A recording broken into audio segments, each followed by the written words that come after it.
What up? I'm back. 8/25, June 8th on a Thursday. Just got through painting these, whatever this video is. That's what I just did. It's actually pretty fun. Dude, it's always very fun. But then, like, when I get done, I don't know, man. It's actually really hard for me to explain, like, the reality of living. Like, I don't know if it can even be explained. Like, what it means to be alive. What it means to be living. Basically because for 35 years I was dead. I didn't exist. Well, technically still existing. And so, like, you go through life and, like, now I'm alive. And now I exist in my own perspective. So maybe that's kind of the difference. Is like, before, my perception didn't fucking matter. My perception technically didn't exist. It did. But it was so encased and engrossed with everyone other than me. Well, still at the same time engrossed in me first. The one concept that you're gonna understand is whether you're dead right now or you're alive is every action that you've ever made. This is where the accountability, like, comes into play. Every action that you've ever made, which is anything, you were the controller of that. Now, if someone forced your hand, literally, that's not what I'm talking about. If someone drugged you, that's not what I'm talking about.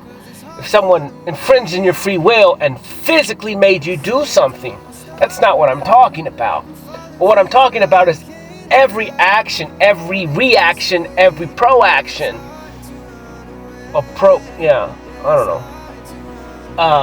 You were the controller of said thing. Now, the way that I used to delegate my actions or come up with the action itself was like, how easy, like, what's the easiest route for this to play? If I react a certain way, I'm going to get a certain reaction from them, from the other person across from me. The only thing I could see from my perception.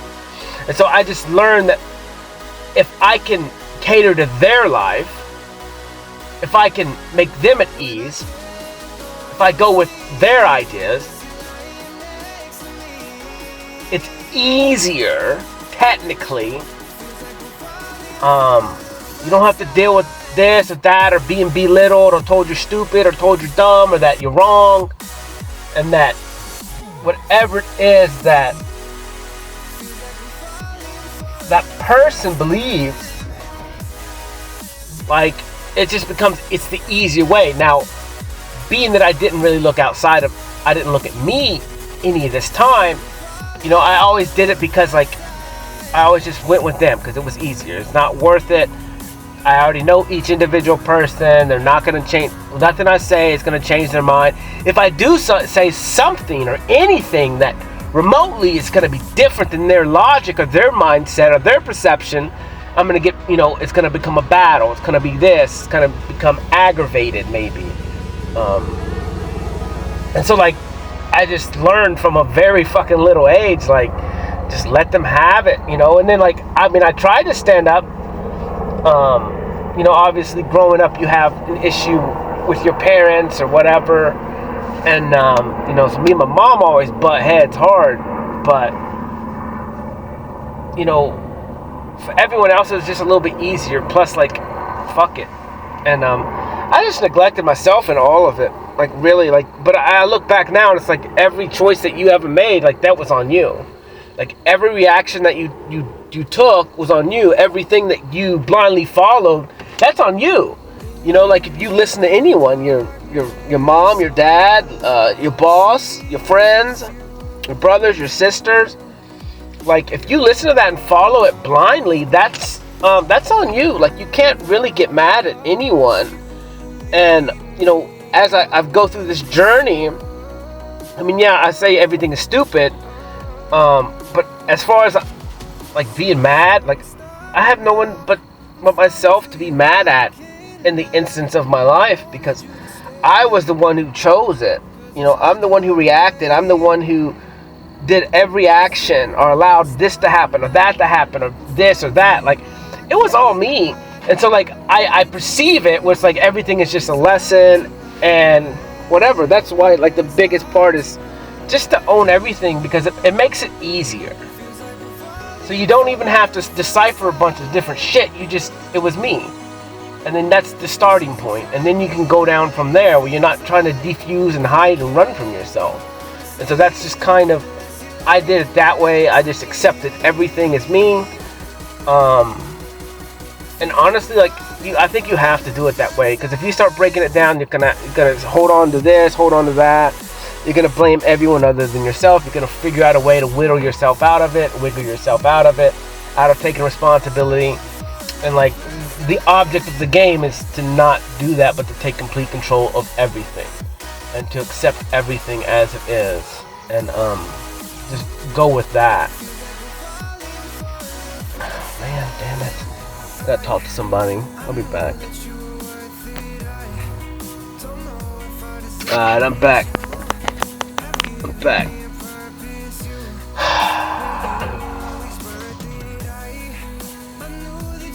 No idea what I was talking about, but take responsibility for your actions. That's kind of how it started, man. And it's cool because then you have a retrospect of, like, everything, and then you really can just start looking back and becoming better as a person, because you're able to start, like, deciphering situations, start breaking them down, but you do it I do it in a weird way. Well, it just is. Like, it just is. It's like everything is happening in the subconscious, which it is, and everything is happening already. Like, so once you get to the level of where I'm at, as far as in the comfortability with yourself, and trusting yourself, you're not, the only time you truly do think is when you're thinking. And that makes zero fucking sense. But that's the only way that I can explain it. It's almost, you're only thinking when you're forcing yourself to think. Like, you're making thinking an action. And because otherwise it just is. Like, everything just is when in the process of living, put it this way. When I'm living, I'm not technically thinking that much. I'm just action, and in the action, the mind and the action are one, and it's actually almost like the mind is before the action, where the mind is nothing but pre, and then the action is what's going on now. So it's almost like, I mean, obviously that's kind of how it works, evidently, but it's real different because there's never a real pre-stage. I'm just feeling. I can't explain it. It's totally two different connections. It's coming from two different areas of the body. To me, it feels like. What I just do, and like, I have an idea. Like, I have a feeling. I'm gonna go to the store, and then I get these things. It's not really that I plan it per se. Everything is just one big action, and I call that action living. Where before, when I was dead, it just seemed different. I overthought about fucking everything. Like, everything. All I really did was think. And, like, it fucks you up. Like, that's the biggest trouble, is thinking. I'm telling you, the biggest problem with the world is thinking. Overthinking. Where I think it should just be action is the thought in motion. Action is thought in motion. And then anything over that is overthinking. And that's what gets you in trouble, is because the action itself is what is real, what's going on.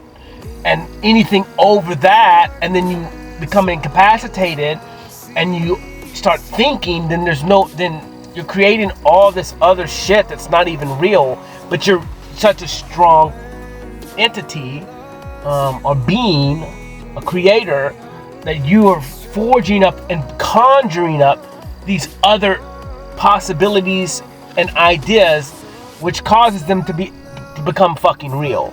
Like you're that strong, you're that magnetic, that you're manifesting your own reality, like literally. And because you're exchanging thought power, body energy, and you're focusing on this thing so fucking hard that it does become true. It could be true. Or you believe that it is an option, and then you create that reality in your head and you live in it. So like maybe in the past, like maybe I would overthink relationships or something, and then I would ultimately be in a false reality that was real for me, because I conjured the story up. I conjured up this, I conjured up that, but I didn't, technically, I know a lot of things. So really in this instance, I know a lot without hearing it. We're not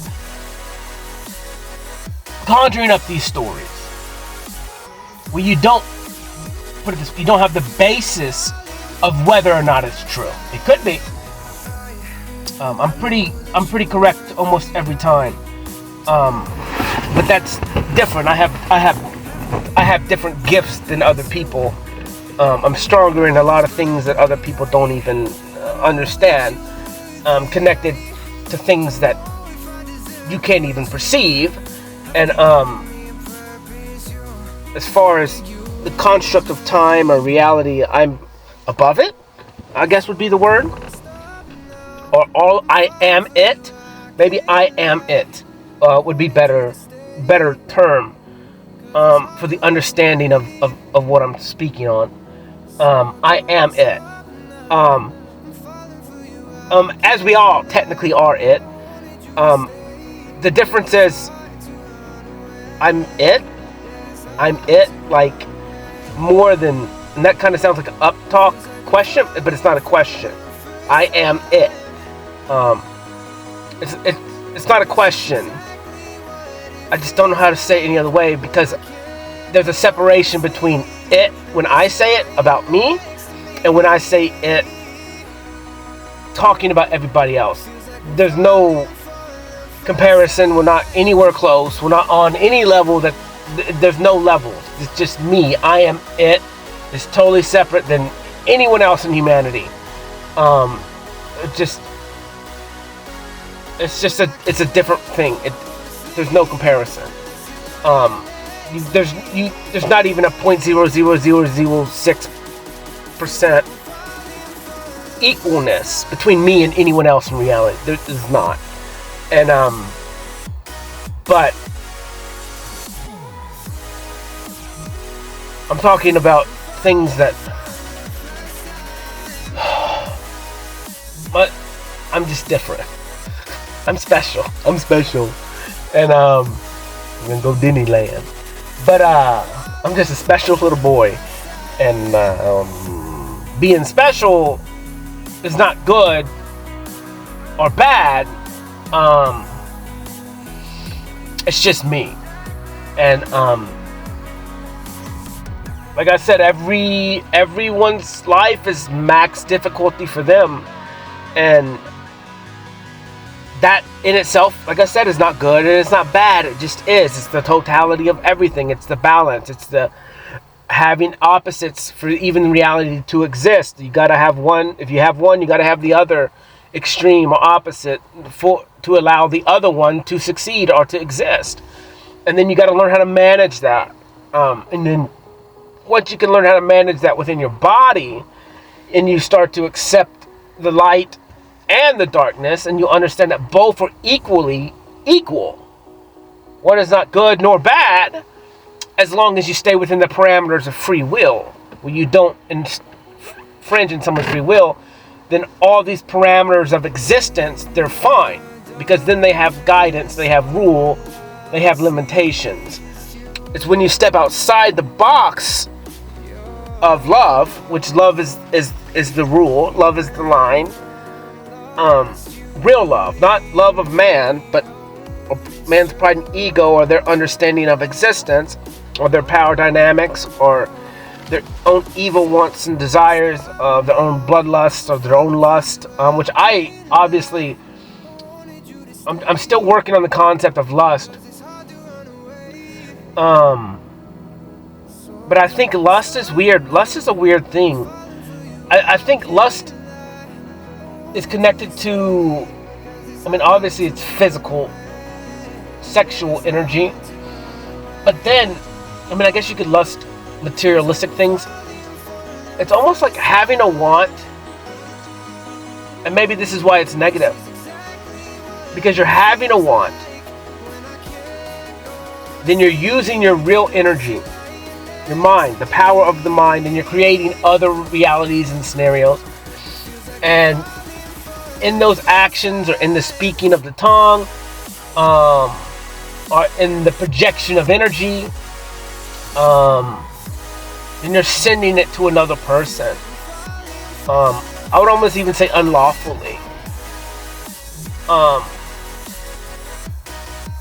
And so it's, and then like if you was to have a partner, then that would be even worse, because then you're actually denying that energy for your partner, and then you're sending other kind of energy signatures, whether it's positive or negative, to another human being, against their will. And then you don't understand the consequences of your actions, your mental power. This is why, don't talk shit about people. Don't speak negative on people. Always wish them the best. Always look to the best. I try this, it sucks because my talks, they do kind of sound loaded sometimes when I talk shit about my past or whatever. But really, I have zero ill will towards anyone, technically. I don't like what's going on in the world, therefore I say that I need to do these things. I don't like what's going on in the money system, so I'm saying, maybe I put the government name on that, or whoever's in power. Ultimately, it's not that I don't like those people. I don't know them, but they are humans, therefore I do have love for them. And I understand that however they do live their life, their whole life has got them to that point. So whatever they were taught, whatever they were learned, wherever they were born, whatever bloodline they were born into, then they became their environment. Not negative or positive, technically. Now maybe the things that they do, if they infringe on someone's free will, then it is negative. But for me, that's kind of the whole point, is if the people in power, knowingly or unknowingly, and I don't even really think it's that. I think they just don't give a fuck. Because they're happy, or whatever it is, they get their needs met. And they found out how to do it this way. It's not negative, it's not positive. It does affect other people. It's kind of weird. It is kind of shitty, because they're infringing on people's free will, but that's where they're at. So I'm looking at it in they have to give up everything that they know. That's just as difficult as what I had to do. I had to give up and walk away from everything I know. It didn't have to do with the monetary anything. It's like everything in your life, you have to walk away from it and at least re-question it. Start from scratch. And it doesn't matter if you're a 1%er or the rest of the world. It doesn't matter about money. It doesn't matter about religion. It doesn't matter about sex. It doesn't matter about fucking anything. We are all on the same ship together, on the same plane together. I talk about it. We're all on the floor of existence. Like, we're all equal. The only thing that's not equal is the external materialistic shit that exists in this world. And I'm not talking about nature. I'm talking about the shit that we created. The shit that we created and made to separate us in classes and in the money system. Like, that's the only thing that separates any of us. We all die the same. We all end up in the hospital the same. We all fuck the same. We all have babies the same. We all lose babies the same. You know, we all lose pets. We all cry at some point. We all get angry. We all get mad. We all break shit. We've all punched the wall. We've all busted a hole through drywall. Not all of us.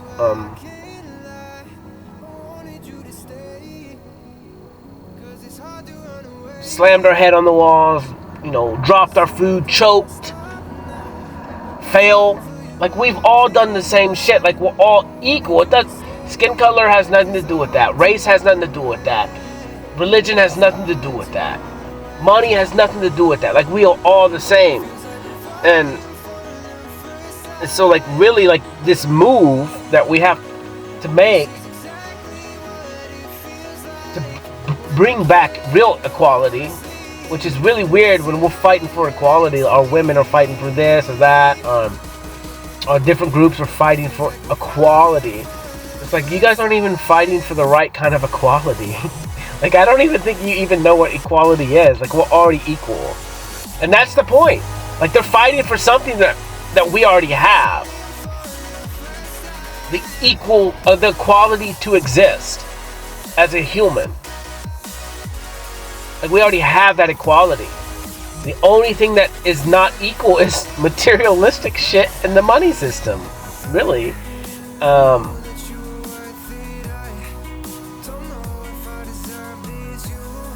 That's the only thing, external stuff. External shit. But we as humans, you know, we're broken from a little age and told that everything is outside of you. Everything that makes you happy is outside of you. From a little age. You know, now it's video games, entertainment, food, sex, love, you know, materialistic stuff. Like, everything is outside of you. And to quit looking at yourself, don't listen to yourself, don't trust your feelings. Like I said, I remember someone in my family told me you can't trust your feelings. I was like, what the fuck? That's the weirdest concept in the world. That makes zero fucking sense. The one thing that is me, I can't even trust it. So yeah, tell me I wasn't broken. When you got people telling you can't trust your feelings, I go like, no, fucking trust your feelings. It's that second feeling that you have after the first one that's wrong.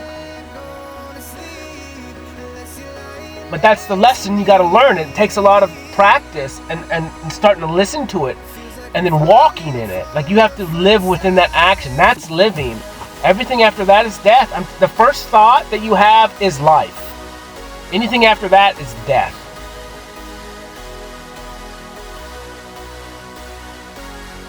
Your first thought, your first instinct, your first feeling is living. Anything else after that leads you to death.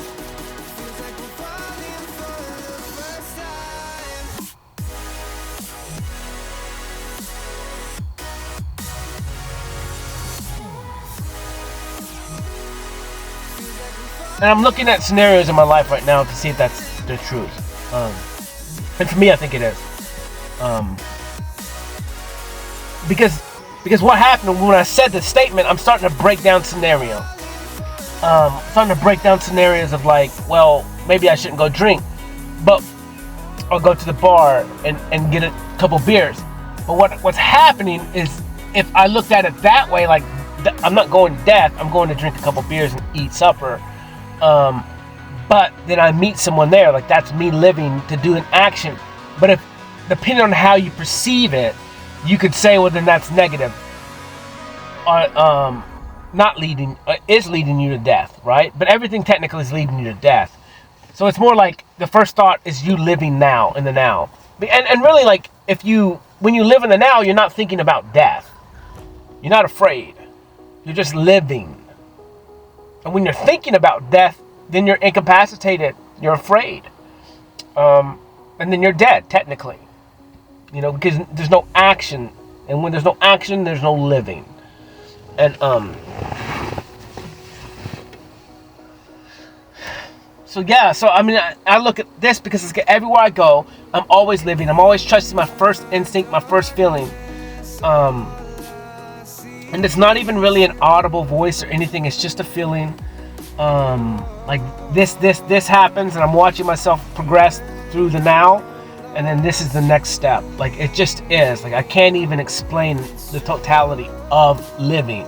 It's very difficult for me to explain it because it is. And almost like the explanation of explaining it pulls you out of living. Like it's very confusing to me. It's very confusing to me because it's like I just am. And like I just am living is a totality of all of my existence right now. And so when I speak about it and trying to describe it, it's almost like that then I'm not. I can't even explain it. Because it's not even worth talking about, because living is worth it. Like there's not, why would you not want to be living? So just to even speak about it and maybe be knocked out of it, or try and describe it, it just doesn't make sense to me. And that's my life. Like a lot of shit does not make sense to me. It's not worth it. It's not worth the mental capacity, the mental power, trying to decipher it, trying to look at it in other perspectives, and cater to somebody else. It's not. And that's what I did my whole life, was trying to cater to somebody else, trying to make things acceptable for me through them, or through their perception. And like I said, just deny myself, which ultimately just brought hate and anger against myself, and dislike, and no love, no trust, no belief, no care in myself. Because it's like, if I do what I want to do, then I can't be with these people. Just end of fucking discussion. Because what they're doing makes fucking zero sense to me.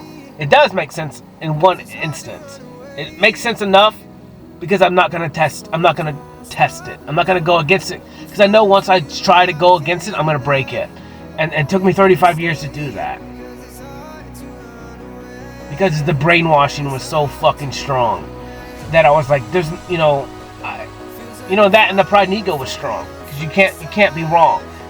Because you look at your life as a waste. If you do for a second, but it's not a waste. It was everything you needed.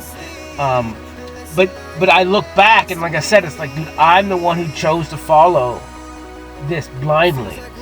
Once I became old enough to choose for myself. And then you understand that, yeah, there was factors in there to kind of keep you pinned, because if you stood up, you're going to get pushback from your mom, from your brother, from your sister. So then you just lay back and go sheepish again. And then one day you just fuck it. And you knew how it was going to play out. You knew that you really didn't have to do shit. All you had to do was just speak a little bit, and you would actually get the end result that you wanted. And I did. Everything is technically manipulation, really. I was just really fucking good at it. And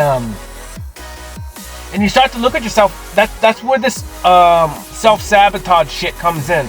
You're never really truly self-sabotaging yourself. You're getting exactly what you want based on your understanding. You think that that's not what you want, but based on your programming, you're getting exactly what you want. Say you meet somebody and they're fucking fire, and then but you think you're not good enough, or you're not worthy enough, or you know that you got this, you got that, or whatever. It's gonna work out exactly the way that you perceive it to, on the inside, based on what you think you're worth, and so you're gonna it's gonna look like self-sabotaging. From maybe another perspective, where like, and then you could blame it on the other person if you want, and tend to what we do. We want to blame the other person when it was us the whole time doing it. Us being guarded, us not communicating, us not taking a stand, us not telling each other what we want, us being a child, us going into trauma responses, us not thinking we're good enough, so then we're making things happen without us even really understanding what's going on. And it's like, you're getting exactly what you want, technically. Because you don't trust yourself, so it's making your want kind of blinded and hidden. Where it's like, you want love, but you don't think you're worthy of love. And so you're not going to do what it takes to get love because you're not worthy of it in your own mind. And so that's outweighing whatever it is bullshit that's in you that wants the love. Evidently, you don't want love bad enough but a lot of it, you don't think that you're capable of it, or you're worth it, or that you've done these things and that someone's going to judge you. And someone's going to look at you a different light. For me, it's like, I look at people in a different light when they don't tell me those things that they're ashamed of or what they've done in the past. Honestly, I look at you because then that's hidden. And for me, that sounds kind of weird. I don't want you to be ashamed about anything. It is it. I mean, it is what it is. Like, to be ashamed of it, there's no point in it. Like, shame is a pointless thing. Like, for the past. It really is. You know, shame should just be something once you're shamed in it, don't do it again so you don't create more shame. But it doesn't mean that the word shame shouldn't cover that for all of existence. Because once the action happened and you did it, like, it is. And to carry shame and guilt on whatever it is that happened in the past, it comes with real repercussions and there's real scars. But it's like, if you hold on to shame and guilt forever, you're penalizing yourself for all of eternity. No one else is doing it. Now, other people can shame and guilt you for it, but fuck them. Anyone who uses shame and guilt against you, they're disgusting human beings. They're a disgusting human being. And ultimately, they're just running from their own shame and guilt for something that they've done. And it's really just hurt human beings. And that's why it's like, I try not to judge or shame and guilt people. Like, I've done shit in my past. It is what it is. I forgive myself. There's nothing I can fucking do about it. I might as well forgive myself and get over it and let it not happen again, so I don't accrue more shame and guilt or new shame and guilt for an action of the past. And as long as all that I'm doing pertains to me, then there's really you don't really get shame and guilt. Or if you do, don't fucking do it again. You're only doing it to yourself. And so for me, it is what it is. You know, I'm just living life and understanding that, like, I only technically affect myself in all reality. Because if someone chooses to allow me to affect their life, that's on them. If someone chooses to listen to me, that's on them. If someone chooses to follow me, that's on them. It's not on me. I'm here for me first, always. Always.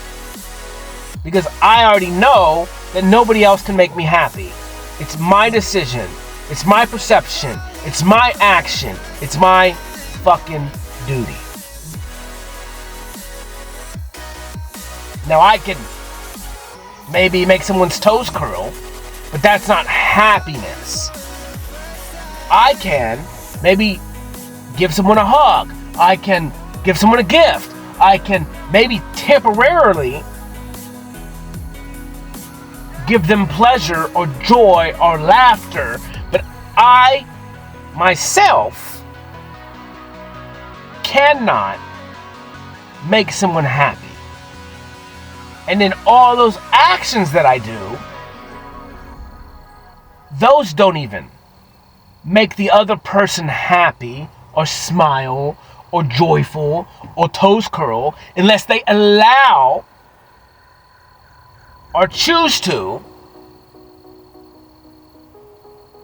receive whatever it is with an open mind, an open heart, and choose to be happy about what it is that I give them. Like, what if I gave somebody a new shirt? And maybe they had holes in their shirt. I gave them a new shirt because I had an extra shirt. I thought they should have it. I wanted to give it to them because I made it or something. They could perceive me as, well, this kid gave me a shirt. He says my clothes are dirty or that I'm nasty. And on my end, I just wanted to give him a piece of my art that I created, a shirt. I want to give it to you. And I didn't think anything about your clothes being dirty or a hole in it. That's your perception. So my intent was to give you love for free, and the other person thought I was shaming them or saying they're less than or that they needed new clothes.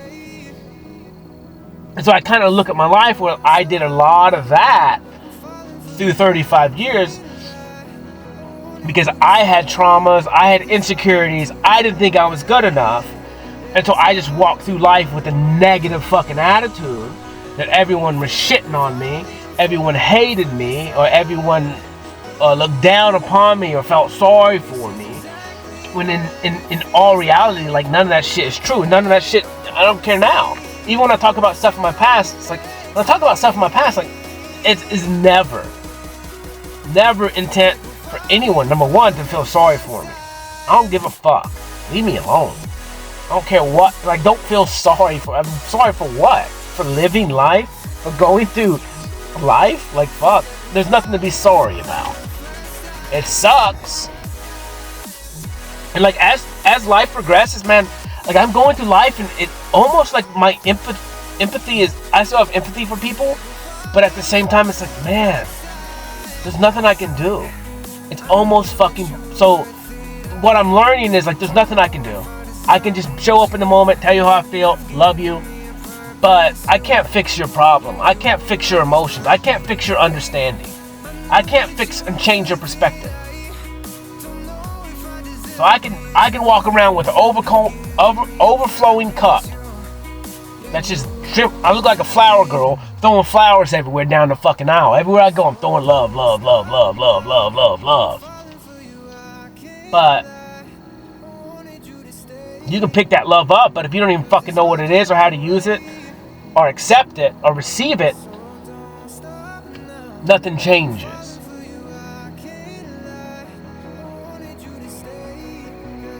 Like I said, and then it takes time, attention, and focus, and you have to give it to yourself. And you realize that you're not that bad. Like, you're cool, you're funny, you're smart, you're beautiful.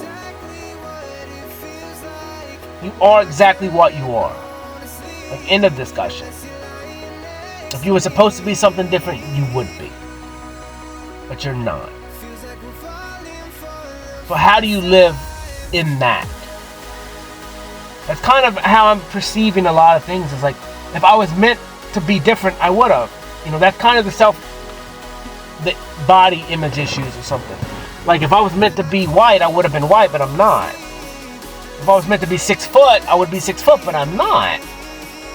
If I was meant to have this big of hands, then I would have them that big. But I don't. And then to sit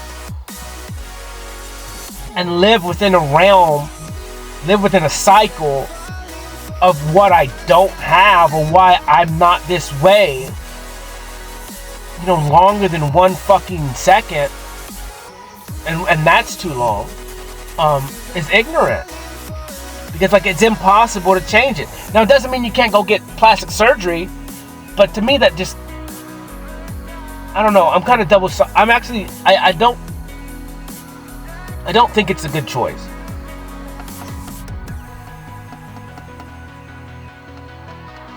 I don't think it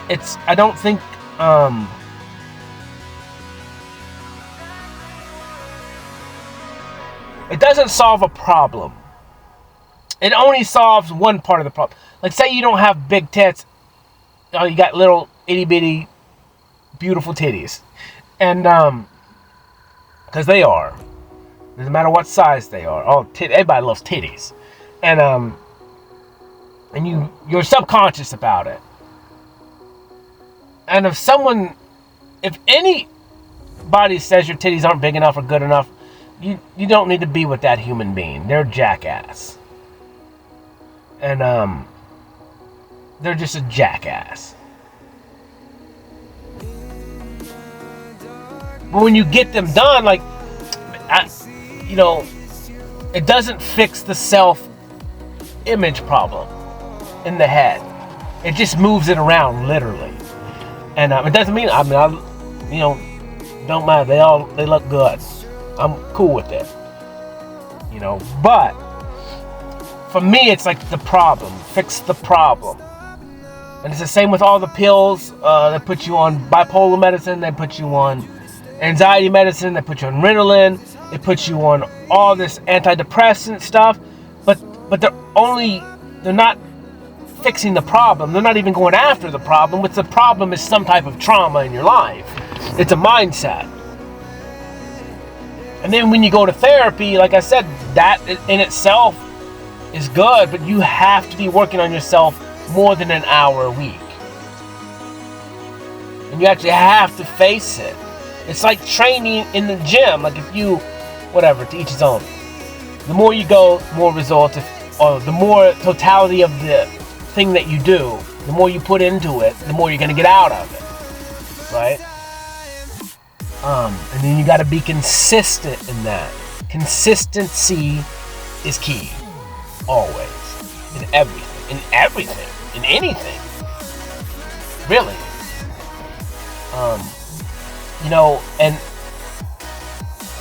And I think you're going to understand, you're going to learn that, like, when you're with yourself, you're already with yourself all the fucking time. So why don't you just be consistent in giving yourself time and attention and focus instead of the opposite, which is always running. Like, you're consistent with running away from yourself. That's why you're where you're at. That's why you're depressed. That's why you're looking for love from external sources, looking for entertainment from external sources, looking for answers from external sources, because you've consistently done this since you were little, however old you are.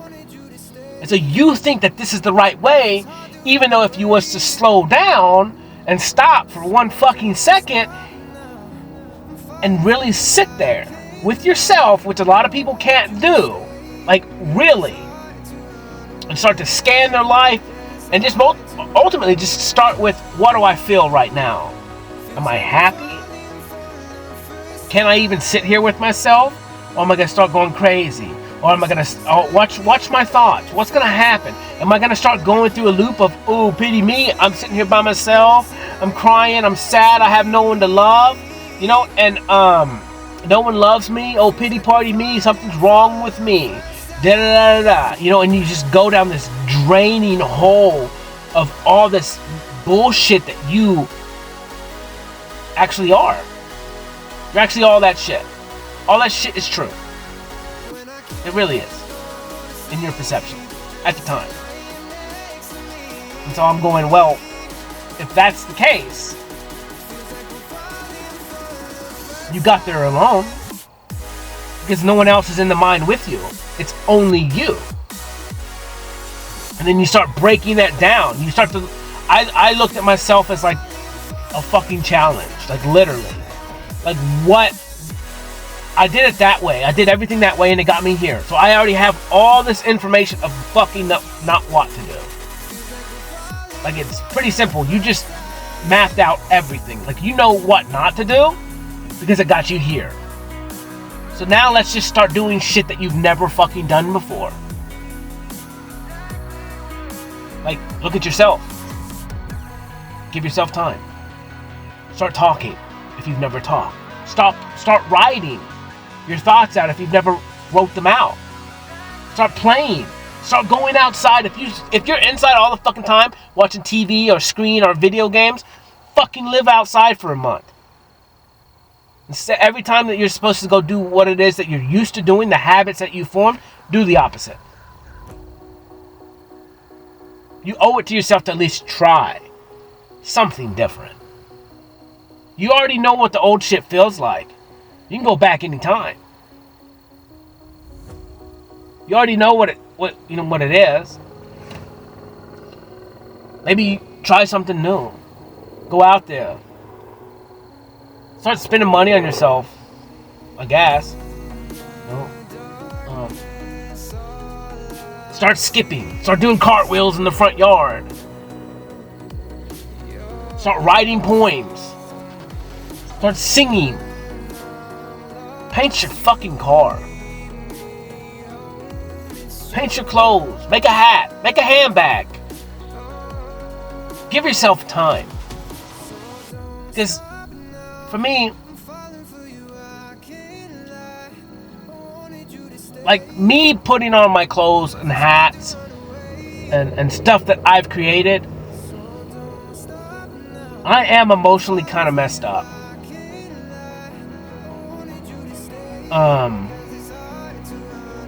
Because I can't even really explain what it does. Because it's wrapped up in it. It just is like, but it's like such a proud thing. I can't even explain. Like it now. It's just like wearing my stuff that I created is like it is. And when I say the word is, like it's wrapped in everything positive. Like I have pride in it. I have joy in it. I'm glad that I did it. And then I have gratitude and acceptance of my past, because my past got me to here, so how I can make what it is that I've made. I'll create what it is that I create. Or now living the way that I live because of my past. And so it's like, it's really like, now I don't have to live in the past anymore. And that's another issue. And that's why I live in the now. Because when you live in the past, everything sucks. Everything is negative. Everything is bad. Because when you're living in the past, you're living in the what was. And there's nothing you can do but to make that positive. Because what you're doing is you're pulling yourself out of the now, which is the gratitude for your existence, the appreciation for you existing at all right now, for breathing, and then you're saying that shit's not good. Me living right now is not good enough. And so when you jump into the past, it's actually negative, just from the get-go. Even if you're looking back at a happy moment in the past, it starts off as negative because you're not doing that right now, and you're thinking about the past. It starts with a negative pull. It's less than. It's not a good place to go.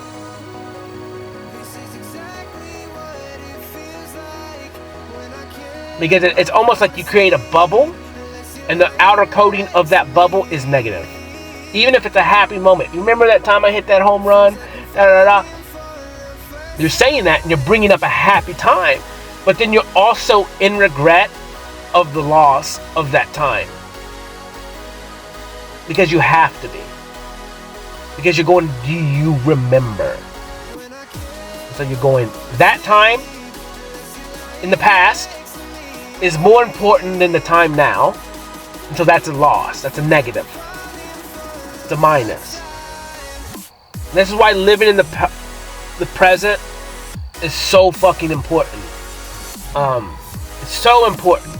And I look, like, I think about this because when I go eat, I'm going through my photos and then I edit them, and I, like I said before, I never looked at photos. I never looked at anything. I never took photos, so I never had them to look at. And now that I take photos, I look at them every day, and I get to relive my daily walk. But I'm not living in the past. I'm living in the now, looking through my photos of the day. I'm bringing the past to me. I'm editing because that's the action that I need to do. Flipping, spinning, flipping. And then having appreciation in the now that I got to do what it was earlier today. And then now that I get to relive kind of all in one totality of the now existence. It's kind of fucking confusing. But I try not to go into the past. Like, once it's done, it's done. My art, once it's done unless it's in the way and it gets painted again on a new day, but that's a new thing. And that's kind of my life in general. Once it's done, it's done. Once the day is done, the day is over. And I'm in the now. Whatever happens right now is that. That's what I focus on. That's what's important to me. It doesn't mean you can't plan and stuff, or have hopes or dreams, but the most important thing is right now, always, because that's where life is, and that's where action takes place. That's where change takes place. That's where progressing forward takes place. That's where battles take place. That's where everything takes place is right now, no matter what. And I think once you can understand that, then it's okay to bring in the past. But you're bringing the past to you, and you're not in regret, or you're not in any kind of negative thing technically, because you're grateful for the past, so you can learn the lesson for now, and then that lesson also can help you in the future. And so it's all how you perceive it, and it's all how you take and face it.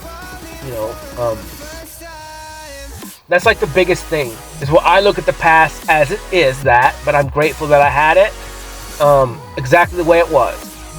And so maybe that's kind of how you can go play with your past a little bit without the negative effects, is by deeming the past perfect and and having gratitude about your past.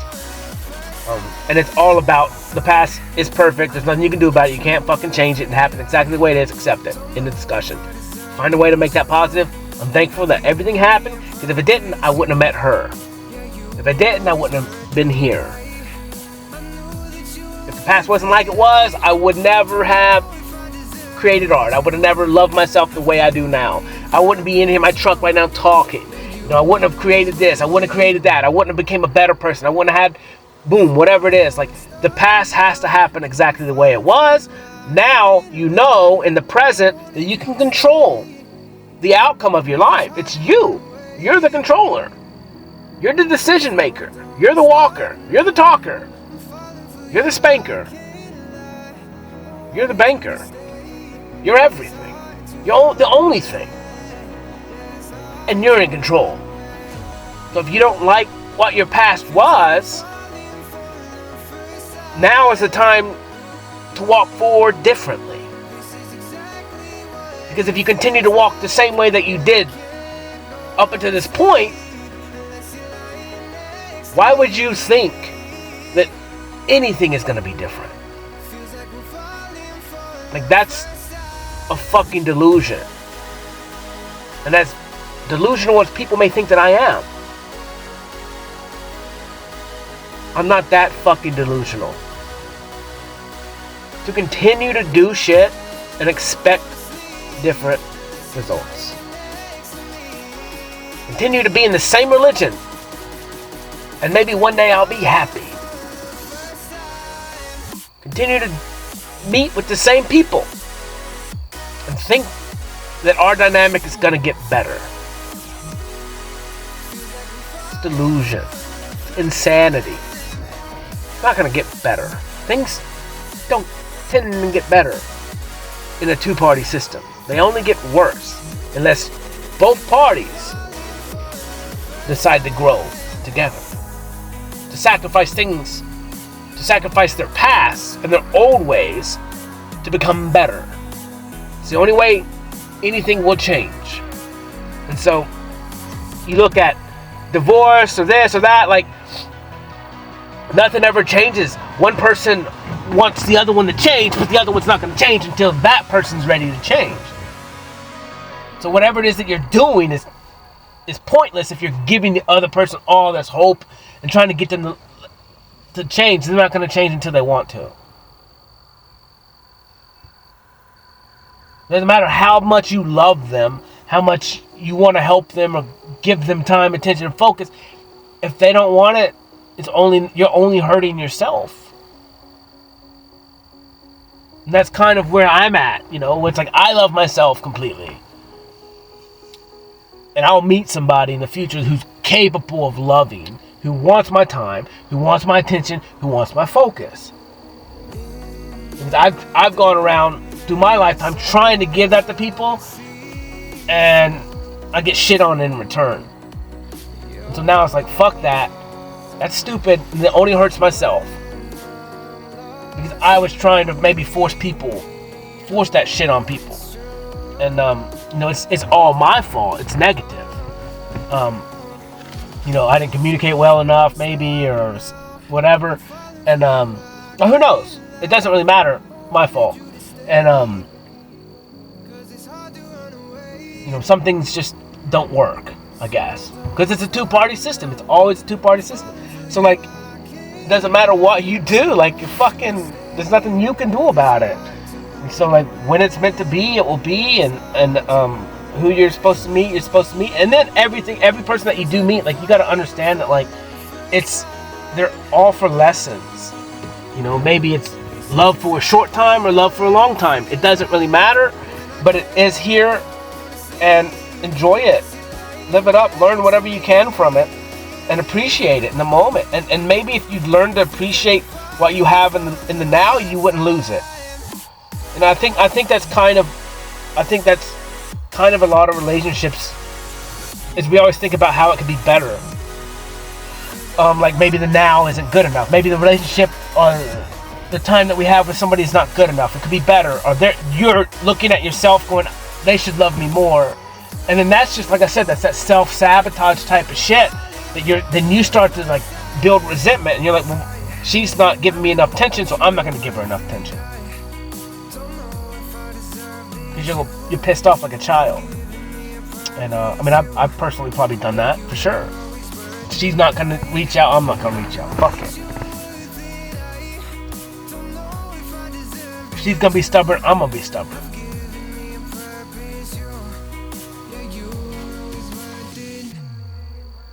And then, like I said, then you got to look at it like it's only your fault. It's only yours, because you're not in control of the other person. And you shouldn't even want to be.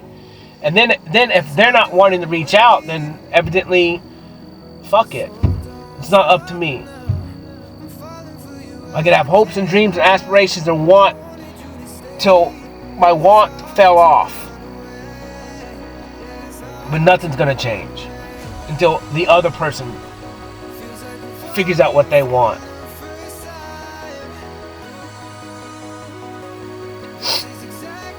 And so you just have to learn within that, like, it's almost like you just got to walk away from everyone and just start working on yourself completely by yourself. Now if you have mate, you have family, kids, I would just say wife and kids, then everyone else you can kind of just say fuck them for a little bit. Like, hey brother, hey sister, hey mom, hey dad, I need to go work on myself. We're gonna have minimal contact for a little bit. I need some fucking time.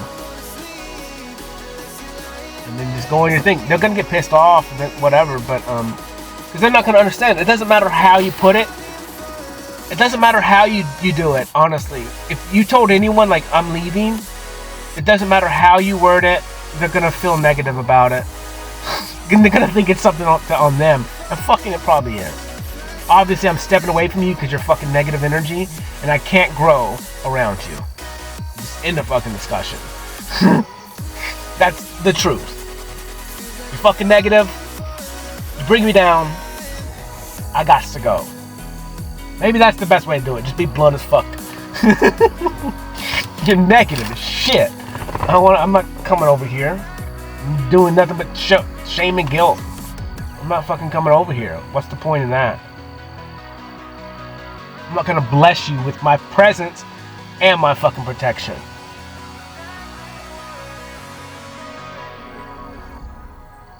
I'm gonna work on myself. I'm gonna have fun. I'm gonna love myself, because you guys fucking can't look at me and love me without shaming and guilting me or telling me I'm not fucking good enough. Peace.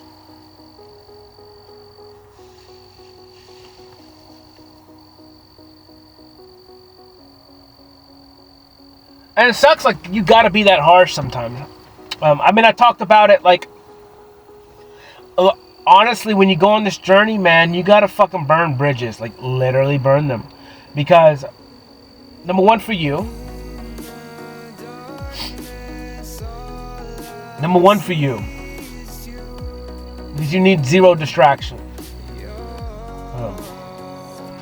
Because you're worth everything. You're worth all your time. All your attention and all your focus. So you need to limit out any distractions, any negative people, any negative things, any things that aren't for your better good. Don't matter who the fuck they are. Don't matter if you got blood with them or not. And I don't have blood with anyone. But I fought this concept since I was little. It doesn't make sense that you can justify someone abusing you, belittling you, talking down to you, being negative to you, hurting you, manipulating you, tricking you, any of those negative things, just because they're fucking blood. Just because they're connected to you via somebody else's fucking decision. Like, that, no. I don't give a fuck who you are. If you're gonna do any of those things, you're not gonna be in my life, you're not gonna be in my family's life, you're not gonna be in my kids' life. End the discussion. That makes sense. Like, and the concept of blood allows you to be abused? No. It's just a whole thing of manipulation. Like, it really is. And then you see it because then it could be tied to money too. That your parents have money over you, or they do this, or they go buy you this, and they use money against you, or they let you live there for free, but then fucking volunteer you for everything, and then you feel obligated to do it. Where it's like, no, you made the choice to allow me to live here for free. Like, you freely allow me to do that, or you don't. And then when you guilt me and when you shame me, I know that you don't. It doesn't mean that I don't want to help you, but it means your motives behind why I'm here aren't because you freely love me or you freely want to help me. Just be honest about that concept. Well, you're not freely giving me something for free.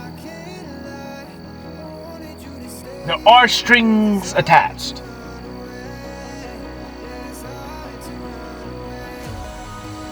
And maybe there's a no strings attached can't exist.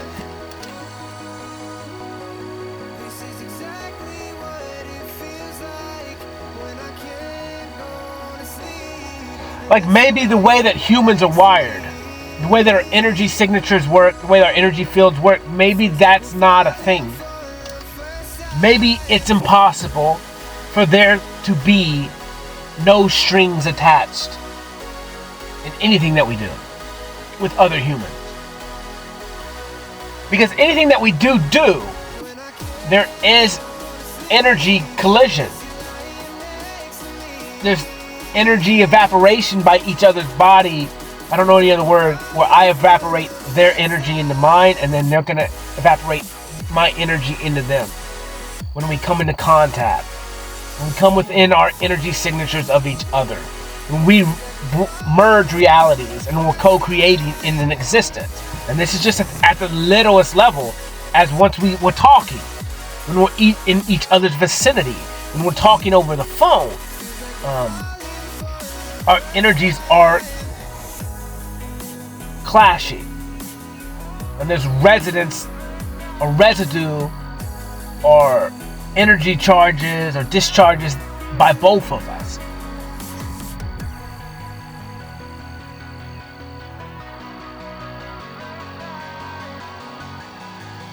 And I think about it because it's like, every interaction with each human being is free. You're freely giving me your time, and I'm freely giving you my time. Unless we're in a therapy or I'm charging you by the minute, and I'm not. So every interaction outside of any kind of workplace, time for money exchange, is free. Means every human being is freely giving their time, attention, and focus to any body whom they speak to in reality. And I laugh about it because when I realize that concept, it's like everyone's freely giving Like, everyone's a giver. Everyone. Even if you wanted to come fight me, the time that you walked up to me to fight me, you are freely giving me your time, attention, and focus for free. Like, literally for fucking free. There's nothing, I don't have to pay for this. Man, the light's bright, man.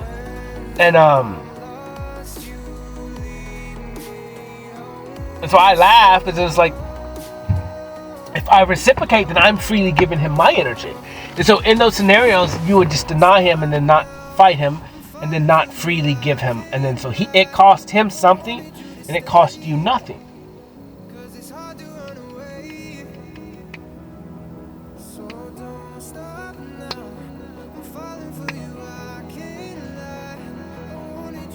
And then you really kind of start to learn how to manage that currency of time. And so that's me. Like, maybe, like I said, I deal in the currency of time. First, money's like down there at the bottom for me. As important.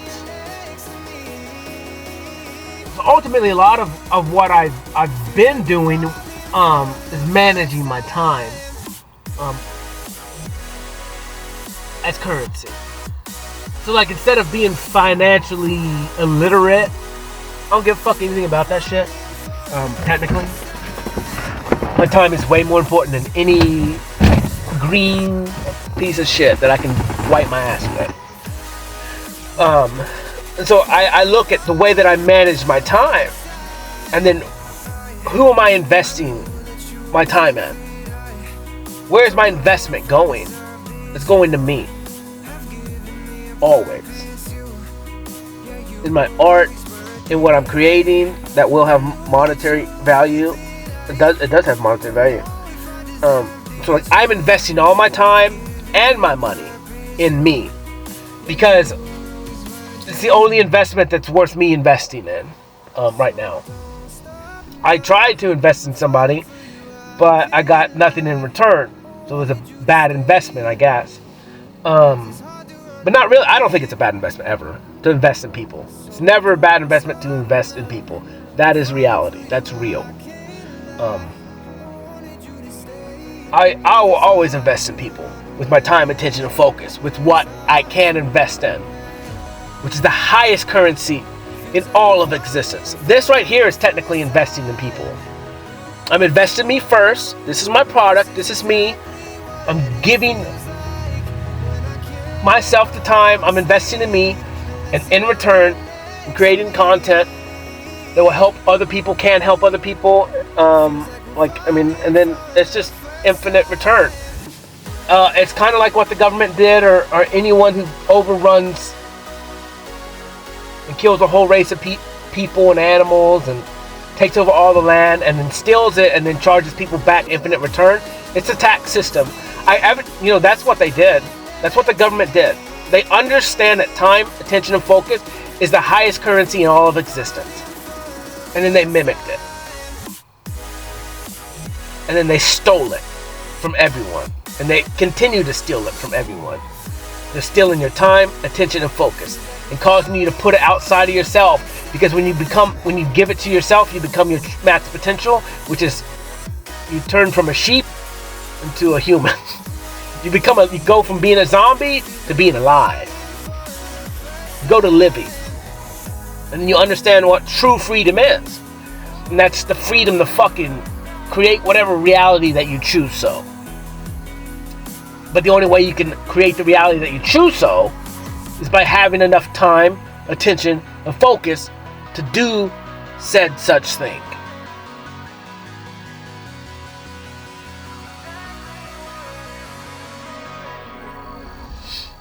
And it's crazy because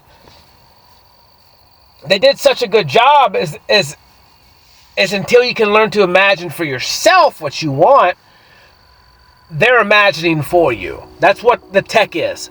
That's what the TV screen is. That's what the phone is. That's what the Instagrams and the Instagram models and the yachts and the boats and the bodies and the this and the that is they're bombarding your brain with what they want you to imagine having. And then they set the parameters on how to get those things. And you make them a goal, and you make them so glittery and so sparkly and so beautiful, and looks like it's encased with love and joy and pleasures, that everyone sees those things over and over and over again, and then it becomes your reality, or the reality that you're chasing, which costs your time, your attention, and your focus to get to those things.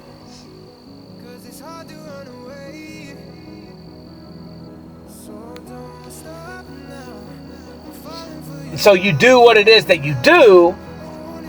You go to the gym so you can get a badass body, so then you can bang badass bitches. You know, you gotta go chase the money so you can get badass bitches. Like, this is the thing. It's all just a scam to make you put your time, attention, and focus into other things. Where it's like, you know, honestly, like, as I look back, as this journey's progressing, man, I'm still battling a lot of stuff, but like, of what I want from my reality. But it's like, man, like, everything only leads to one. Like, as much as the pleasure side of having multiple women or multiple wives, like, I mean, maybe, but to me it just doesn't make fucking sense. Because if my time, my attention, and my focus is the greatest thing that I could give to somebody, and I spread that out between multiple, that just seems fucking shitty.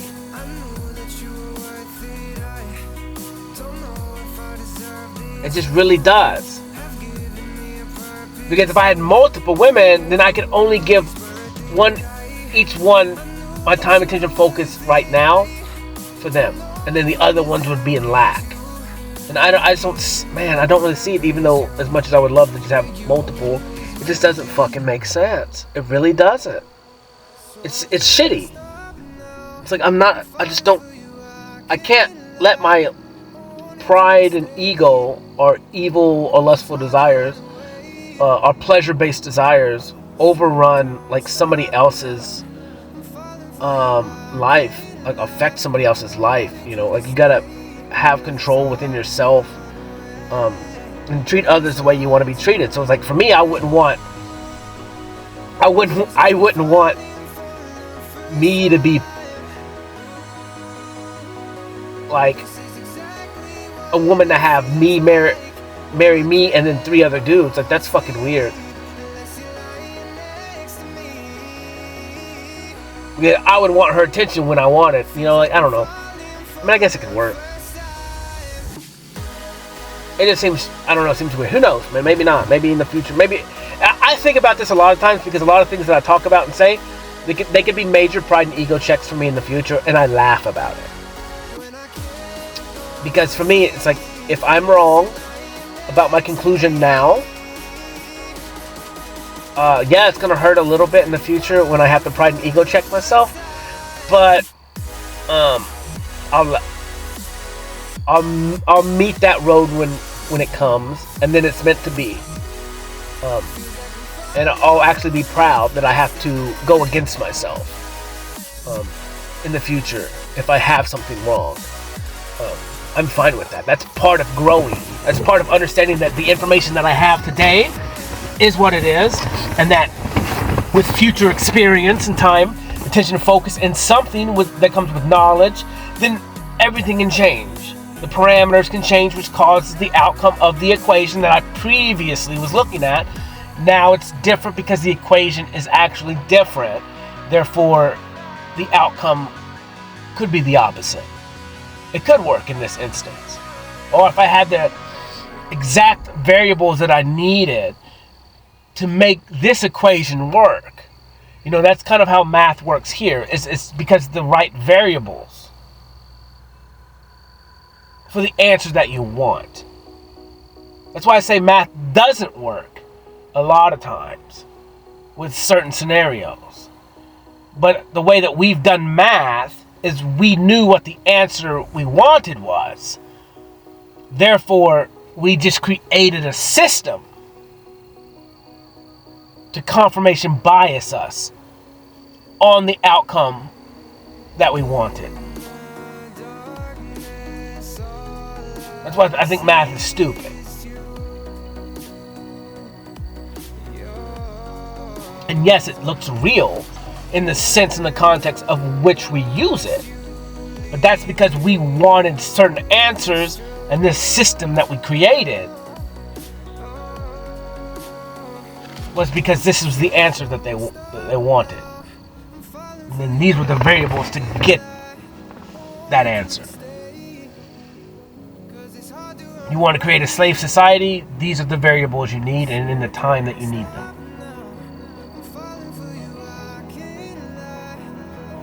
In the discussion.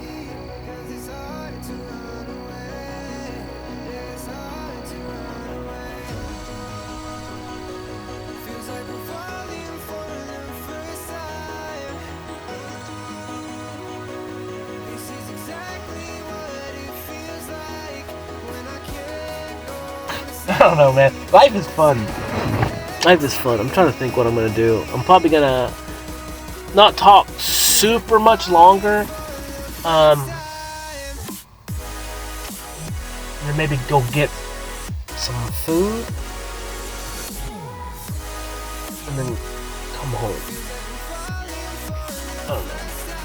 I don't know. We'll see what my feelings are. They tell me what to go, where to go.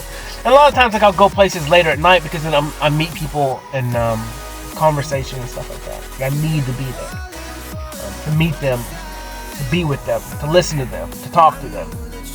And then for me, it's also that equal exchange of knowledge, experience that I can pick up, and then it also causes me to speak in scenarios that I wouldn't, on the other hand, be speaking about. Because they're bringing up things and information to bring up equations for me to solve. Well, that's where I look at everything as like, this is, how do I solve this? Everyone tells me a problem or what's going on in their life, and I just, boom, this is how I would solve it. But ultimately, in that suggestion for another human, it wraps around and correlates with something that I'm going through at the time, or information that I can use in the future to overcome a scenario or an issue that I come to face. But now I have other information to kind of manage my variables to come out with the equation, the answer that I need or want. It feels right. The outcome that I want. That pertains to me. I mean, all this other stuff, it doesn't, like I said, everything I do really doesn't pertain to anybody else. It doesn't mean I don't dream, I guess, or, like I said, want that partner with me, but,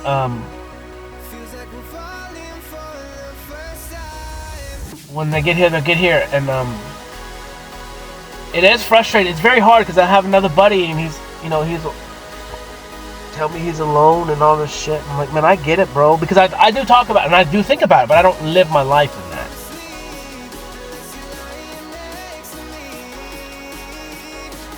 And maybe it does come up in my talks every time, but it is part of me. It is the longest goal that I've had since I was little, was to have unconditional love from someone that I fucking lost, or to have that faith of that partner. And so, yeah, I found it in myself, but that doesn't solve the external part. And it doesn't mean I need external validation. I don't. But it doesn't mean I don't want it. Because that's part of the experience of being here in this reality. And then to procreate, and then to have babies and kids. It's part of the experience. It has to be that way. And so you have to have a partner and procreate. You don't have to. But it is kind of an unspoken law of the universe.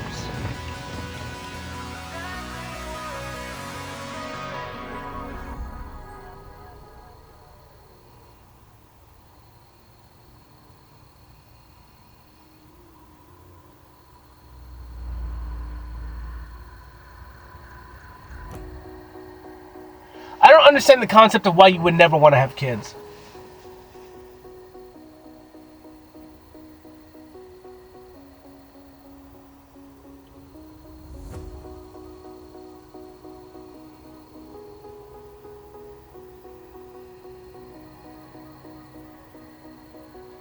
Like, I don't get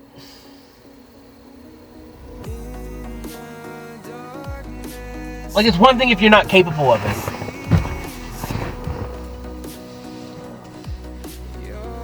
Something happens and you can't. It sucks, I'm sorry.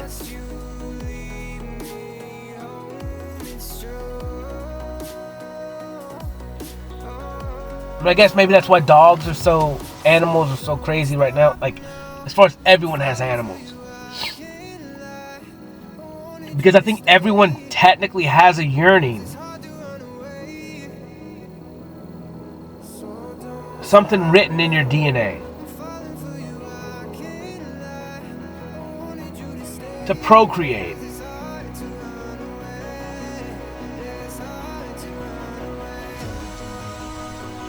Or to raise something. And then life itself can put markers on you, stains on you, scars on you, to why you would believe or not be capable of, or not want the responsibility of another life. I get that part. But to me, I don't even see that as selfish. I just don't understand why you wouldn't.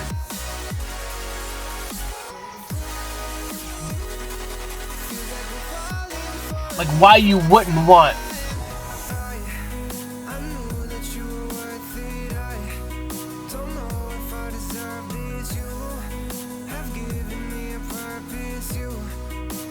To raise you.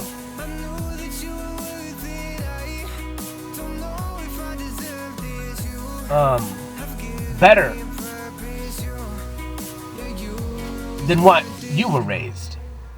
I don't know why you wouldn't want to make a life and be able to physically see a life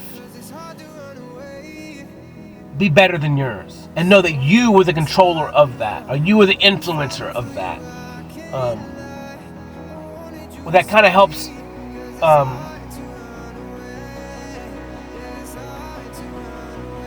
But I guess you would have to have a kid first. I don't know. Like, it doesn't make sense that you wouldn't want a kid. Ever.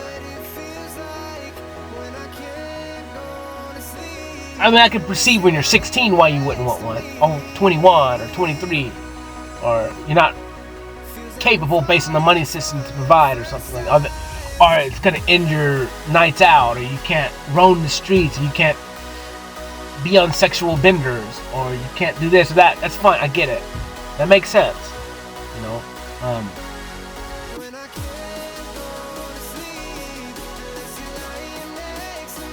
But to me, I perceive things differently. Where it's like, you know,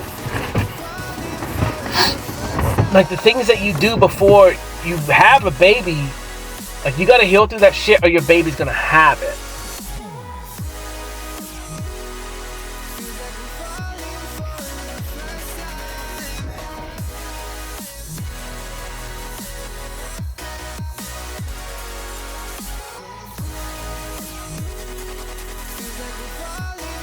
Or once you have it, then you can correct, and you can just provide for that baby in ways. If you wasn't loved physically, then you can physically love your kid, you know. Or like I look back at some people, you know, they're like their parents never touched them or hugged them.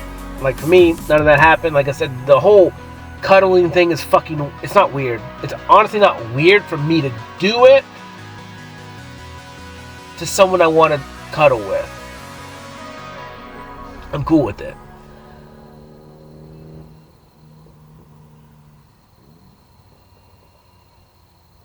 But it's only in that one type of relationship. I don't fucking go around cuddling people. That's fucking weird.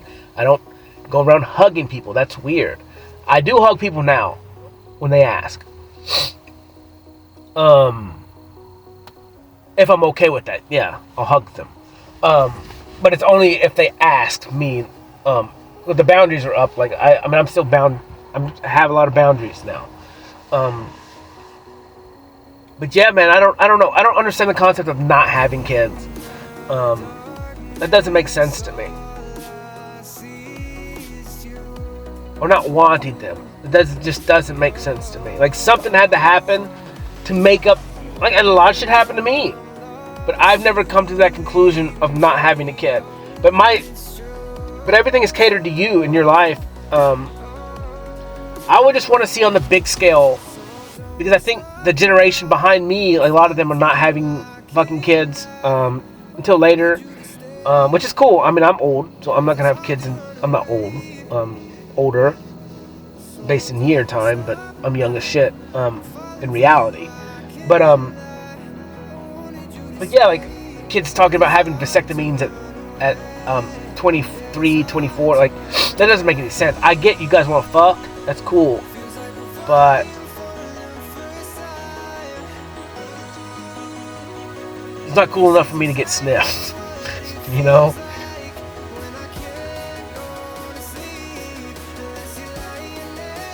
But, like, there's a huge strain on the money system now, so, like, that's what I'm saying, like, so it's hard to even be financially responsible enough to even have a kid without sacrificing time, attention, and focus for it. And so, like I said, if the whole system is fucking broken, it has to be reset. It has to be fixed. Where time, attention, and focus is number one. And then that's the currency that we use. Meaning that there has to be enough time, attention, focus, A, for the individual person first, to give themselves time, attention, and focus. To give their mates time, attention, and focus. To be with their kids, to give them enough time, attention, and focus. To help them grow up with their fucking parents instead of latchkey kids, and you only seeing your kids a couple hours a day, and then they're at school for 8 hours a day, and they're being raised by not you. They're being raised by government and society to create new sheep, you know, new clones, new slaves to work in the system of money to keep the system ticking.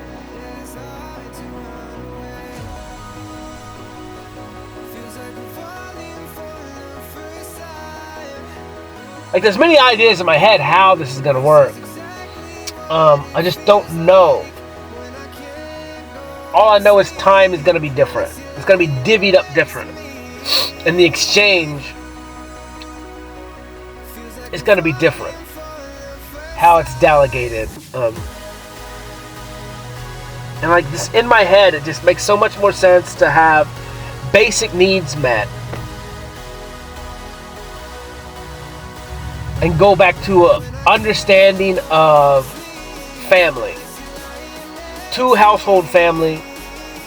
A mom and a dad. Or I guess two dads or two moms. Like, it don't fucking matter, I guess, as long as there's fucking two people there. I don't know. Because the whole point is, whether or not it's right or wrong, that has nothing to do with anything. That is the point of all of this. It doesn't matter what you perceive about somebody's sex or gender. It don't fucking matter, because that's what it is.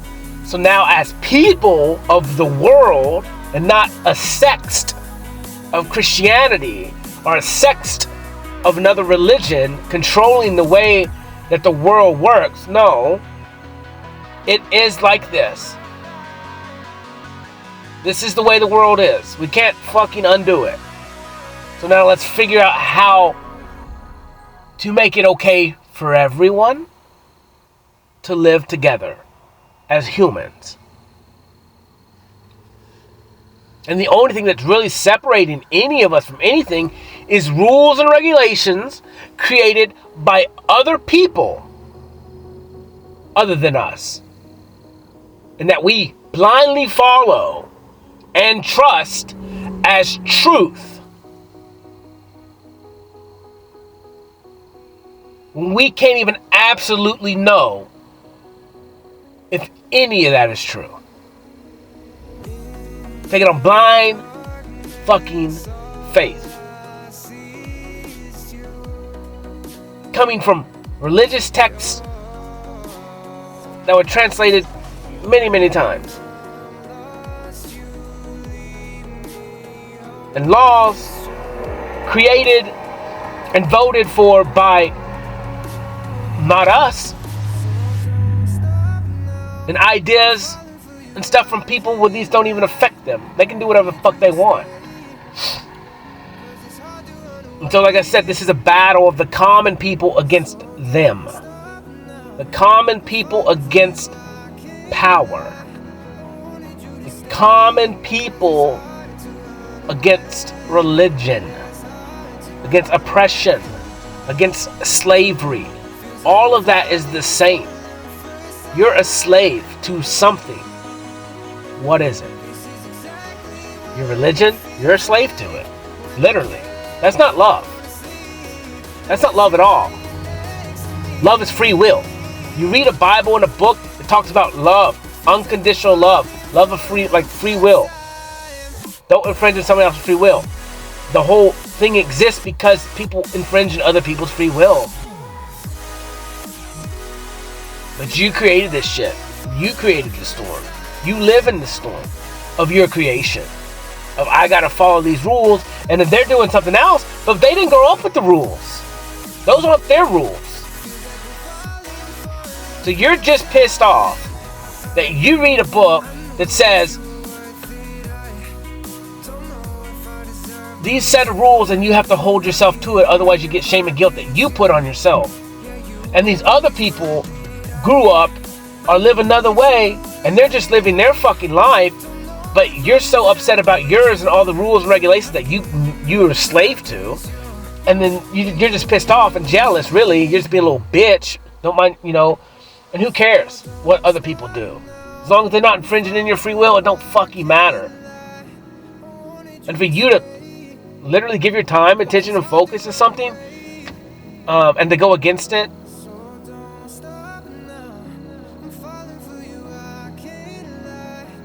like, at some point you want to do it. I don't know, I don't get it. It's like, it doesn't make sense to me. Like, why you stand up, and as long as no one's infringing in other people's free will, it don't fucking matter.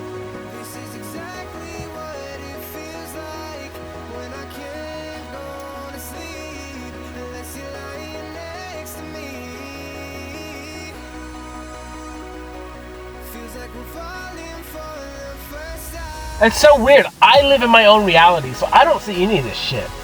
I don't care. It don't affect me. You know why? Because I don't fucking put my nose in it. I don't give a shit. I live my life. I live in my world that I create.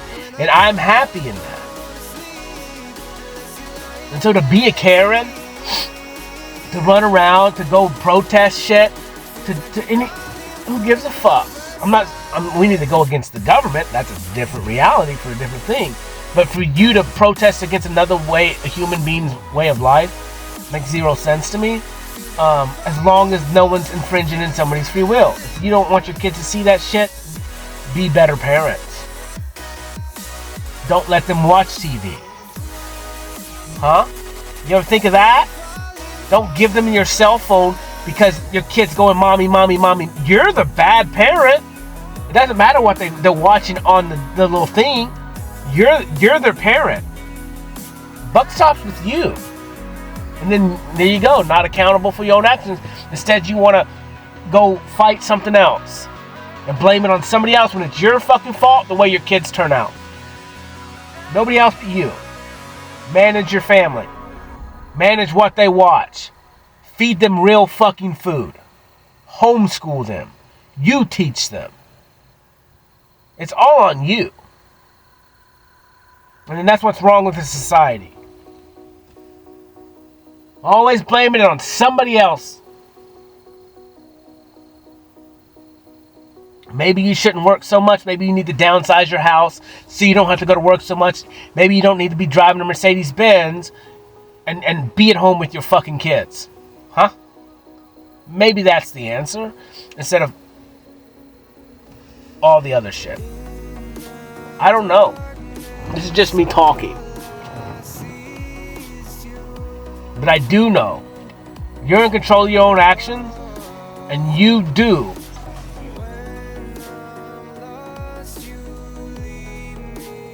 affect how your kids turn out. It's all you. I mean, you're probably 90 to 80% of that kid's influence. And you're the controller of that.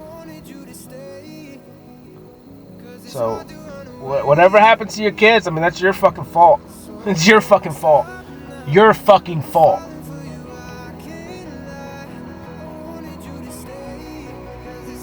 If your kids don't want to talk to you, it's your fucking fault. If your kids leave, your fucking fault.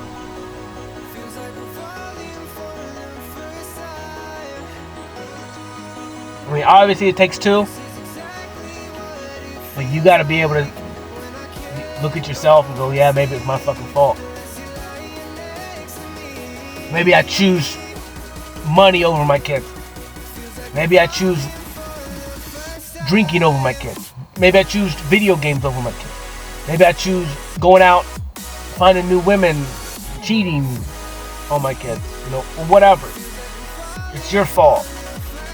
You gave your time, attention, and focus to something outside of you. Your kids are you. Your wife is you. So this is the result of your actions. Your life is yours. The results of your life is yours. The effects of your life is yours. Everything that pertains to you is for you. Like I said, unless for some fucking reason someone had a gun to your head, and even in that instance, it's still your choice.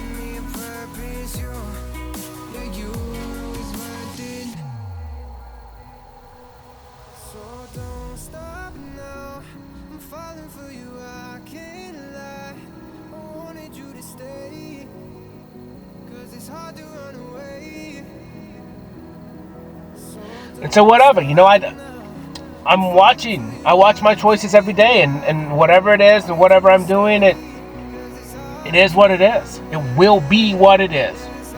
I'm the chooser and creator of that. I cannot blame anyone else other than me for how my life has become. It's all me. I did it myself. Everything.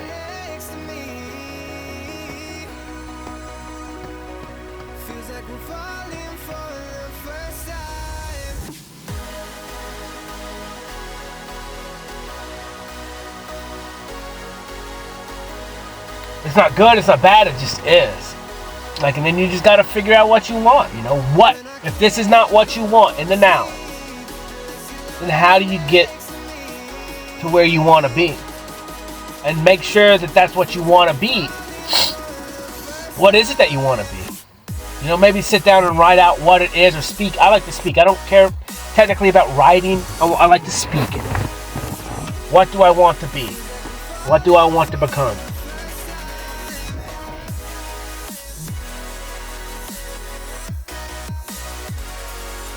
And I just want to become, the answer for me is I just want to be,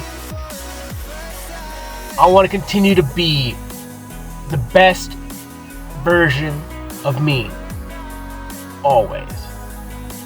In every moment of my existence.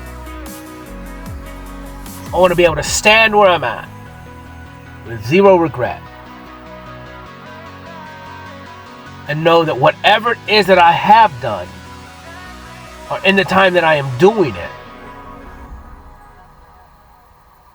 whatever choice that I've made or am making,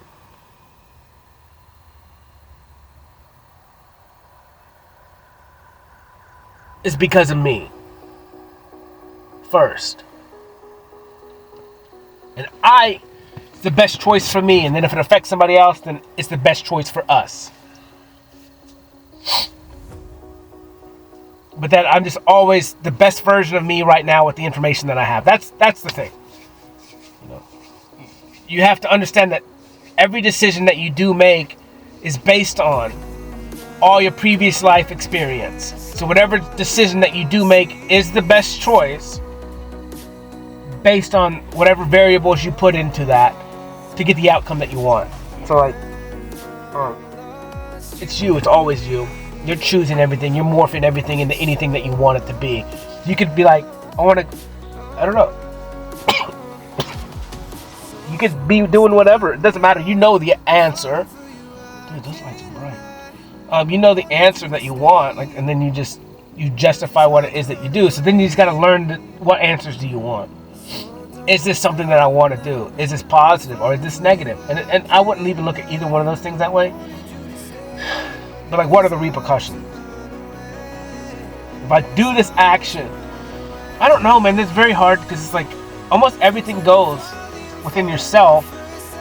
Because I don't think about, like, there's never a thought when it's like, should I steal that or not? Like, that's infringing someone's free will, so that doesn't come up. Like, that's not even a thought. It's never a question. If there's something that I want, the question would be, do I really? The first question would be like, do I really want it? Because if I don't really want it, I'm not gonna do actions to get it. You know, maybe like I said, I talked to someone today, and I was like, the idea of somebody tends to be greater than the real thing. Like, you got to be wary about what you're doing. Like, you know, you're romanticizing and creating all these scenarios, and I do this about being with people or anything like that. It's like, it's a fucking fantasy. And the crazy thing about fantasies is, it's 90% of the time, your fantasy is fucking better because it's perfect. It's one-sided, meaning everything that you want, you created in this fantasy. That's where you become obsessed and shit. Because from your side of this perspective, everything's 100% catered to you. So whatever it is that you're fantasizing about, like, everything you want is in that. But then when you get it in real life, you're going, no, wait a minute, we got to compromise.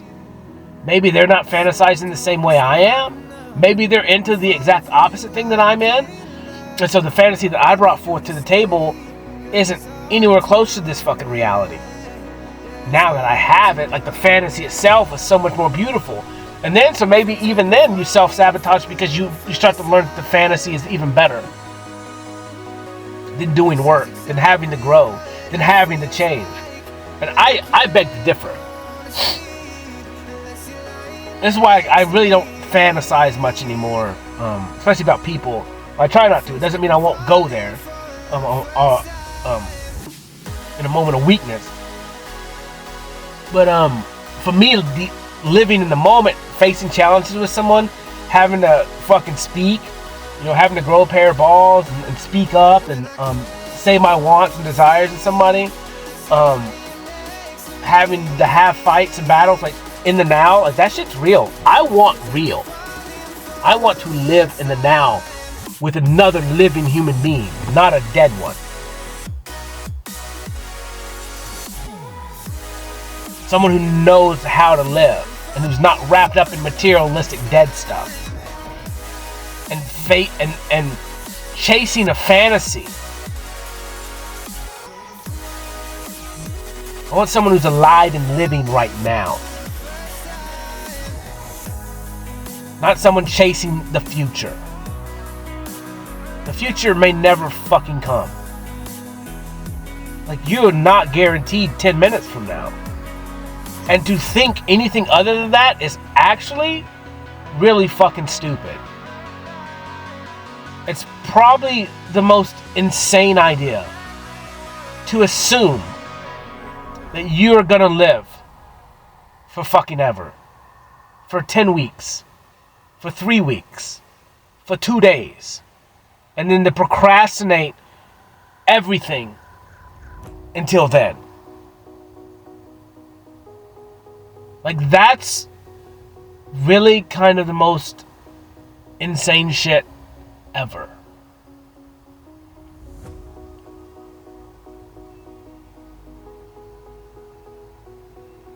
Like, you're rolling the dice every fucking day.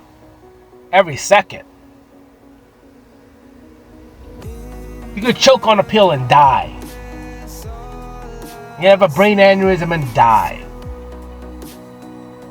Oh, there's a skunk.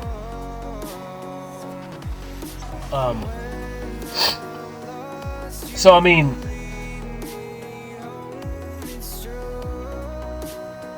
that's why I'm living now. Yes, that's why I'm living for me now. I mean, like, maybe, like, whenever I meet someone and then we can clash and we can decide to live in the now together, then it will be. But right now I'm living. And I can't chase, because in that concept of chase, I could be chasing a dead person. And that's just pointless to me. I'm alive. If you're going to be with me, you're going to be alive too. That doesn't mean we can't chase the future together. But you have to be alive in the now.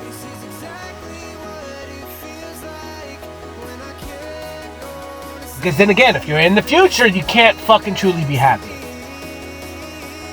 Because then, when you're in the future, you're realizing what you don't fucking have. And then you don't have gratitude. So when you live in the now, you have to be grateful that every second of every existence of you gotta be grateful for that. Because, like, this is a gift. Constantly. Gift. I'm lucky. I'm appreciative. I get to breathe. I get to sweat. I get to cry. I get to bleed. I get to. Until I get to no more. So all life, all of existence is a constant gift. No matter how the fuck you perceive it. That is an absolute.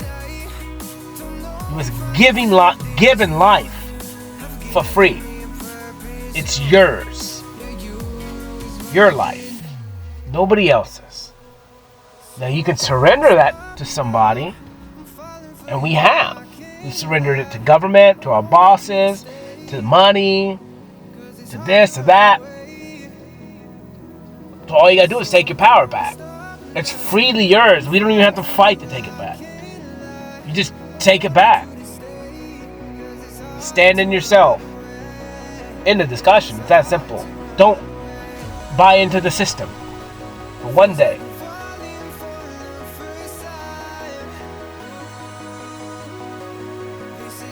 It will break everything. Do it for a week.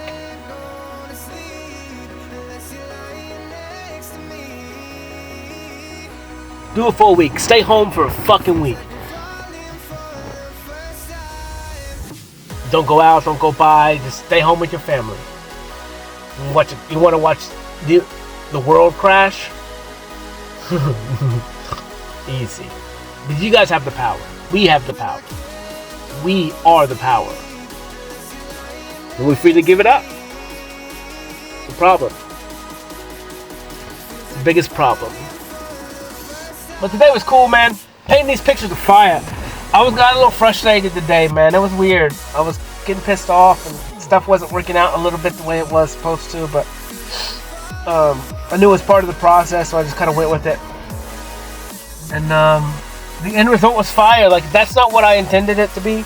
I didn't know. I saw the black canvases a while ago, and I was like, you know what? I need to do some black. I haven't painted many black canvases.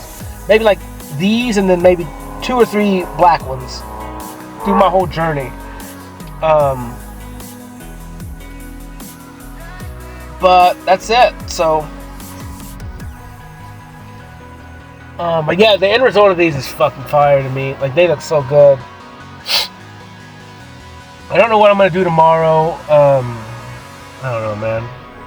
I'm kind of sleepy, so I'm gonna go in and put this up, I guess, and go from there. I was gonna get some food, but probably won't.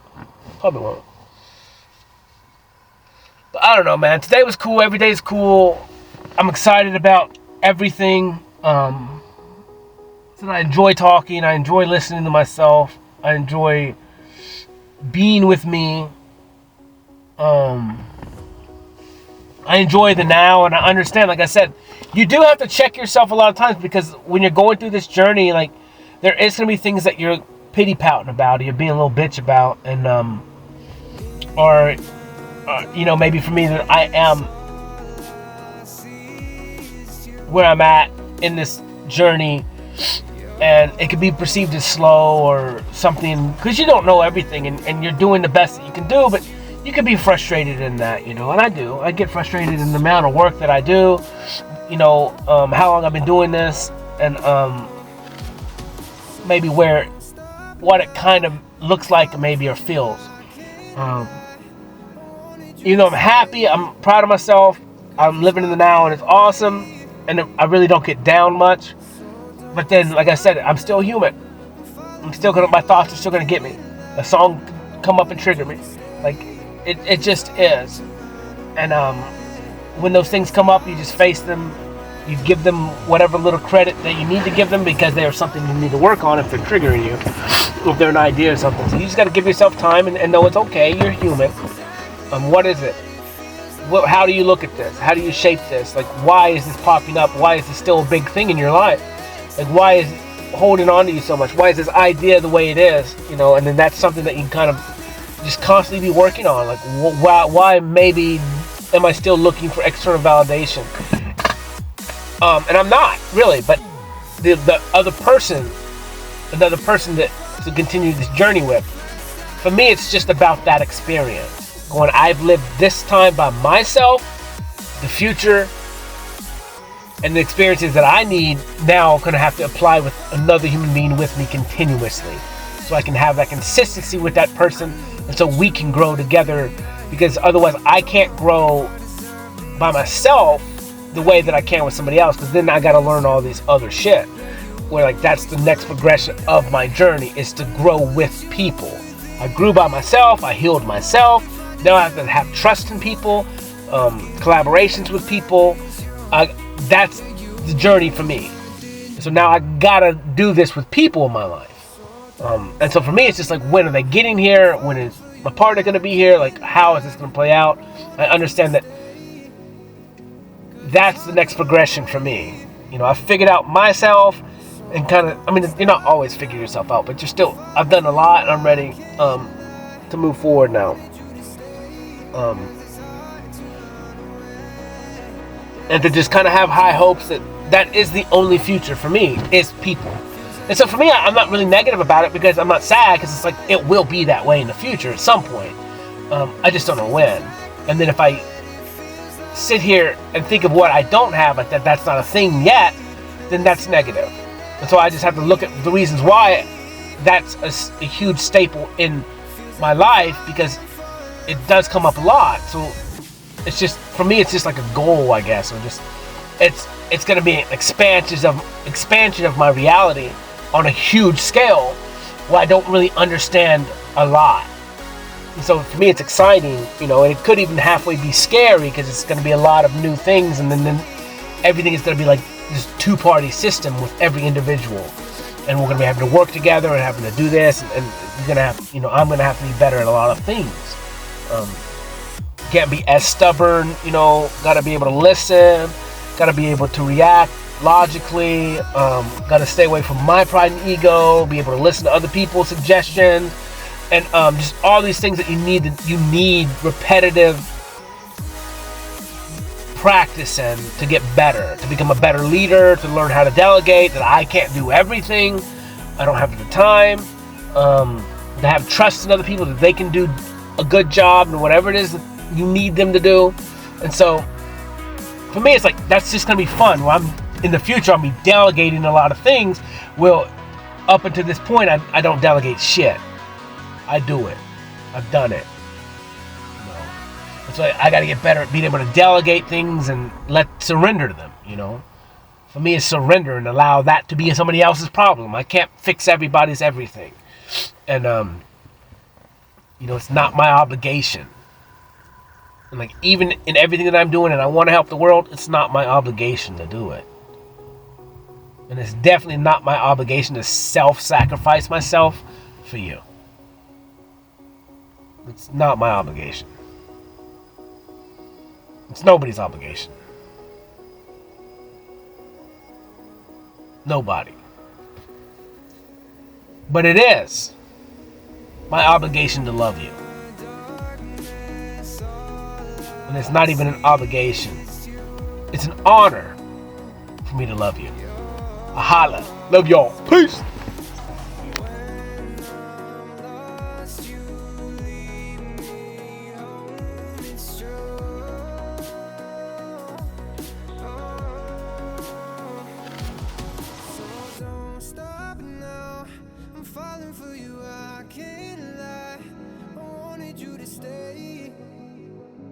it's hard to run away. So don't stop now, I'm falling for you, I can't lie. I wanted you to stay, 'cause it's hard to run away. Yeah, it's hard to run away. Feels like I'm falling for the first time. This is exactly what it feels like when I can't go to sleep unless you're lying next to me. Feels like we're falling for the first time.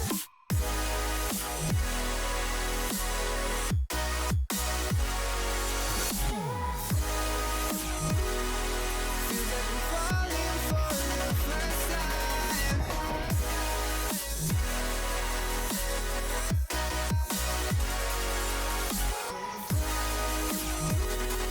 Feels like we're falling for the first time. I knew that you were worth it. I don't know if I deserve this. You have given me a purpose. Yeah, you were always worth it. I knew that you were worth it. I don't know if I deserve this. You have given me a purpose. Yeah, you were always worth it. So don't stop now, I'm falling for you, I can't lie. I wanted you to stay, 'cause it's hard to run away. So don't stop now, I'm falling for you, I can't lie.